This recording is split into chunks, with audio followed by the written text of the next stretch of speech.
हिंदुस्तान, भारत, तेंजिको, जम्बूद्वीप, आर्यवर्त, मेलुहा, ये सभी भारत के नाम हैं। एक नाम और है इंडिया। आज मैं आपको भारत के इतने सारे नामों के बारे में क्यों बता रहा हूँ, इसके पीछे का रीजन है भारत में हो रहा इस नाम यानी कि इंडिया को लेकर के बहुत बड़ा डिबेट। ये कहानी शुरू होती है द्रौपदी मुर्मू जी के इनविटेशन लेटर से, जब वो G20 में आए हुए सारे मेहमानों को दावत पे बुलाती है। उस इनविटेशन लेटर में इंडिया की जगह पे भारत लिखा हुआ था। इसी बात को लेकर के पूरी भारत में ये बहस छिड़ गई है कि आखिर यहाँ पे इंडिया को हटा करके भारत पीछे क्या उद्देश्य था, क्या मंशा थी। इसके दो बहुत बड़े बड़े रीजन सामने निकल के आ रहे हैं। पहला रीजन ये कि इंडिया एक अलायंस पार्टी का नाम रखा गया है, जिसका फुल फॉर्म होता है Indian national democratic inclusive alliance. UPA ने इसे इंट्रोड्यूस किया है। और दूसरा कारण ये था कि अभी कुछ समय के बाद यानी कि इस सत्र में एक विशेष सत्र बुलाया जा रहा है। उस विशेष सत्र में हो सकता है कि इस नाम को लेकर के अमेंडमेंट किया जाए साधारण विधेयक से। और यही कहीं ना कहीं पूरे मीडिया हाउसेस में, अपोजिशन पार्टीज और बुद्धिजीवियों के बीच में चर्चा का विषय बना हुआ है। आज जो इस इंडिया नाम को लेकर के पूरे भारत में चर्चा बना हुआ है, पूरे भारत में इस पे डिबेट हो रहा है, तो आखिर समझते हैं कि इस इंडिया नाम के पीछे का इतिहास क्या है, इसकी हिस्ट्री क्या है। इसकी हिस्ट्री इस प्रकार से है कि पर्शियन जब भारत आए थे अटैक करने के लिए, तो उन्होंने सिंधु नदी को पार किया था और उस सिंधु नदी का नाम उन्होंने इंग्लिश में इंडस बोला और इंडस से बना इंडिया और इंडिया में रहने वाले को इंडियन बोला गया। उसी को अगर हिंदी में बात करें तो सिंधु नदी को उन्होंने हिंदू से अनुवाद किया और हिंदू से बन गया हिंदुस्तान। इस प्रकार से इस इंडिया नाम का परिवर्तन होता है। और जो आज हमारे मन पे सबसे ज्यादा सटीकता से बोला जाने वाला जो नाम है भारत में, वो है इंडिया। अगर आप भाषा विज्ञान में थोड़ी सी रुचि रखते होंगे तो आपको ये समझ आती होगी कि कोई भी भाषा समय के साथ बदलती है और सबसे ज्यादा जो जबान को लगती है यानी कि जबान सबसे ज्यादा सटीकता से जो बोल पाएगा वो सबसे ऊपर होता है वो वर्ड। जैसे हिंदुस्तान बोलने में टाइम लगता है लेकिन इंडिया बोलने में टाइम नहीं लगता है। इसीलिए लोगों के जुबान पर सबसे सटीक वाला शब्द हमेशा ऊपर होता है। ये भाषा की अपनी एक विज्ञान है, ये भाषा की परंपरा है कि भाषा इसी प्रकार से आगे बढ़ती है। अब इस पे मुख्य जो मुद्दा ये है कि क्या ये डिबेट करने लायक टॉपिक है।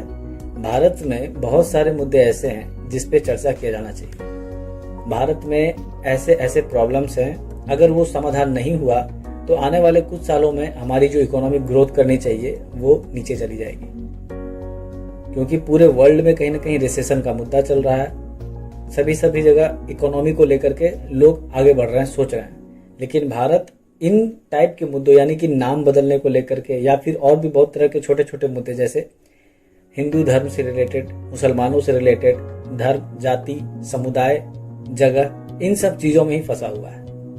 यहाँ तक कि अपनी मूलभूत आवश्यकताओं की चीजों को भी पाने में अक्षम है। आज टॉपिक इसी बात पे है कि क्या ये डिबेट करने लायक है, क्या ये मुद्दा डिबेट करने लायक है। डिबेट को समझने से पहले हमें ये समझना पड़ेगा, इस टॉपिक को समझने से पहले हमें ये समझना पड़ेगा कि जिन देशों ने पहले नाम बदले हैं अपने देश के, क्या उन्होंने कुछ सक्सेस को पाया है, क्या उन्होंने नाम जो बदला उसके बाद कोई पॉजिटिविटी वहां दिखी है, कुछ ऐसा परिवर्तन हुआ है जो कुछ सालों में दिखने लगा। म्यांमार 1989 में इसका नाम बदला गया था और म्यांमार की हालत सबको पता है कि वहां लोकतंत्र का पूरी की पूरी तरीके से मौत हो चुकी है। डेमोक्रेटिक काम्पुचानो ये कंबोडिया का नाम था, 1975 में इसका नाम बदला गया था। कंबोडिया की हालत आप देख सकते हैं। इसी तरीके से और भी देश हैं जिसके नाम बदले गए हैं, लेकिन कुछ खासा परिवर्तन नहीं आया नाम के बदल लेने के बाद। तो हम ये कैसे मान लें कि हमारे देश के अंदर जो ये नाम बदला जाएगा तो उसके बाद देश की स्थिति बहुत बदल जाएगी। देश में लोगों के अंदर जो भावनाएं, सेंटीमेंट्स है अपने देश को लेकर के, वो बदल जाएंगे। मुख्य कारण क्या होना चाहिए? अगर किसी जगह का नाम बदला जा रहा है तो इसका मुख्य कारण क्या होना चाहिए?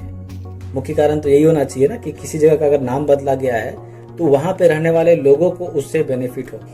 लेकिन अगर हम बात करें कि नाम बदलने से किसी देश में कोई बेनिफिट या लॉसेस होते हैं, तो फिर हमें क्लियर पता चल पाएगा कि हमें इस तरह के प्रयोजन को करना चाहिए या नहीं करना चाहिए, इस तरह के प्रैक्टिस को करना चाहिए या नहीं करना चाहिए, जिसमें देश का नाम बदला जाए। अगर मैं प्रॉफिट की बात करूं तो प्रॉफिट सिर्फ और सिर्फ पार्टीज को होता है। क्योंकि पार्टी को प्रोपेगेंडा मिल गया है और वो अभी आने वाले इलेक्शन में इस मुद्दे को सामने रखेंगे और इसको प्रायोरिटी से ऊपर सबसे मतलब कि अगर जितने भी सारे उनके पास मुद्दे होंगे 5 साल के अंदर जो भी मुद्दे रहे होंगे उन मुद्दों में सबसे ऊपर इसे रखा जाएगा और कहीं ना कहीं आम लोगों को जो नीड थी, उनकी जो नेसेसरी जो चीज़ें थी, बेसिक चीज़ें थी, उसको खत्म करके इस बात पर ज़्यादा जोर दिया जाएगा कि भारत का नाम भारत नहीं, अब इंडिया, और इंडिया का नाम इंडिया नहीं, अब भारत होगा। मतलब नाम को बदल करके अपनी जो प्रोपोगेंडा है, अपना जो भी उनका मोटिव है, वो कहीं ना कहीं साबित करने की, वहाँ पे सामने रखने की कोशिश करेंगे। ये मैं सिर्फ एक पार्टी के लिए नहीं बोल रहा हूँ, ये भारत के लगभग सभी पार्टीज का यही चरित्र है,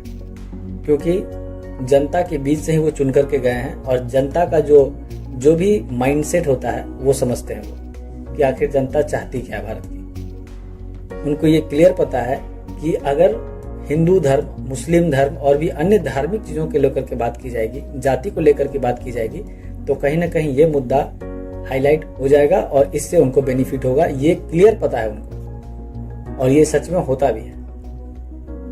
लॉसेस की अगर बात करें, किसी देश में नाम बदलने के द्वारा जो उसके बाद लॉस होता है उसकी बात करें अगर, तो पहला लॉस ये है कि बहुत सारे दस्तावेजों में, बहुत सारे जो डॉक्यूमेंट्स हैं वहाँ नाम को बदलना पड़ेगा, कम से कम ऑफिशियल डॉक्यूमेंट में नाम बदलना पड़ेगा। भले ही जो इंस्टीट्यूट है जैसे IIT है, इस तरह के जहाँ पे इंडिया शब्द का प्रयोग हुआ हो पहले, वो एक ब्रांड बन चुका है, एक बहुत बड़ी वैल्यू उसकी हो चुकी है, तो वो अपना नाम नहीं बदलेंगे क्योंकि नाम बदलने से बहुत बड़े प्रॉब्लम्स हो सकते हैं। लेकिन जहाँ जहाँ दस्तावेज है सरकारी, जहाँ ज़रूरत है कि इंडिया को हटाया जाना चाहिए, वहाँ हटाने के लिए बहुत सारा पैसा लगेगा। अगर एक छोटे से जगह की भी बात करें, एक जिले की भी बात करें, वहाँ भी अगर नाम परिवर्तन किया जाता है जिला का, तो कम से कम 500 करोड़ का बजट तो उनको रखना ही पड़ता है। अब देश की बात करें तो देश में आप समझ सकते हैं कि क्या लागत लगने वाली है इस नाम को परिवर्तन करने के बाद। अब लास्ट में अगर आपको ये समझ में आता है कि आपको किस दिशा में जाना चाहिए, आपको क्या सोचना है अपने देश के बारे में, मतलब अपने फ्यूचर को लेकर के आप कितना कंसर्न रखते हैं, सिविलियन है, एक अच्छे देश के नागरिक हैं, तो आप जरूर इस बात को गौर करेंगे, समझेंगे, सोचेंगे कि क्या इस नाम को बदल देने से आपके परिवार के अंदर क्या क्या चीज़ें परिवर्तन होने वाली है। क्योंकि नाम अगर कहीं बदला जा रहा है तो वो देश का नाम है, जिससे हमने बहुत समय से अपने जुबान पर उसके नाम को रखा है, जैसे इंडिया। अब उसके बदल जाने मात्र से हमारे परिवार के अंदर, हमारे घर वालों के अंदर, हमारे जीवन में क्या बदलाव आएगा, इस बात को जरा गौर से सोचने की जरूरत है। सोचिएगा, अगर आपको लगता है कि परिवर्तन आने वाला है तो जरूर इसे सपोर्ट कीजिए। अगर आपको लगता है कि परिवर्तन नहीं आने वाला है तो इसका सपोर्ट मत कीजिए। चाहे पार्टी कोई भी हो, लेकिन विचारधारा हमेशा सही होनी चाहिए। एक भारतीय जिम्मेदार नागरिक होने के नाते हमारा कर्तव्य है कि हम सरकारी प्रक्रियाएं जो भी हो रही हैं भारत में, अगर ये नाम बदला जा रहा है तो हमें इस बात का पता होना चाहिए कि ये प्रक्रिया आखिर होती कैसे है। मतलब किसी स्टेट में किसी जगह का नाम या देश का नाम जब बदला जाता है तो ये प्रक्रिया किस प्रकार से संपन्न होती है। इस प्रक्रिया के पीछे कुल 5 चरण होते हैं और 5वां चरण के बाद ये फाइनल एक कानून बन जाता है। इसे कोई भी मंत्री, यानी कि निजी मंत्री भी दे सकते हैं, या कोई मंत्रीगण जो होते हैं, जो किसी पार्टी से जीते हुए नेता है, वो भी इस तरह के बिल को सामने रख सकते हैं, इस तरह के प्रस्ताव को सामने रख सकते हैं। प्रस्ताव के आ जाने के बाद दोनों सदनों में बहुमत से पारित होती है और लास्ट में जाकर के राष्ट्रपति की सहमति के बाद ये कहीं ना कहीं एक कानून का रूप में ले लेता है। इस प्रकार से किसी भी जगह का अगर नाम बदलना हो तो प्रक्रियाएं होती हैं। अगर राज्य के अंदर किसी जगह का नाम बदलना हो तो ये काम विधानसभा का होता है। अगर आपको इस तरह का कंटेंट अच्छा लगता है, वीडियो पसंद आती है, तो प्लीज़ चैनल को लाइक कीजिए, सब्सक्राइब कीजिए और प्लीज़ हमें भी मोटिवेशन थोड़ी सी दीजिए ताकि आगे आप लोगों के लिए इस तरह के इन्फॉर्मेटिव वीडियो को सामने रखा जाए। Thank you.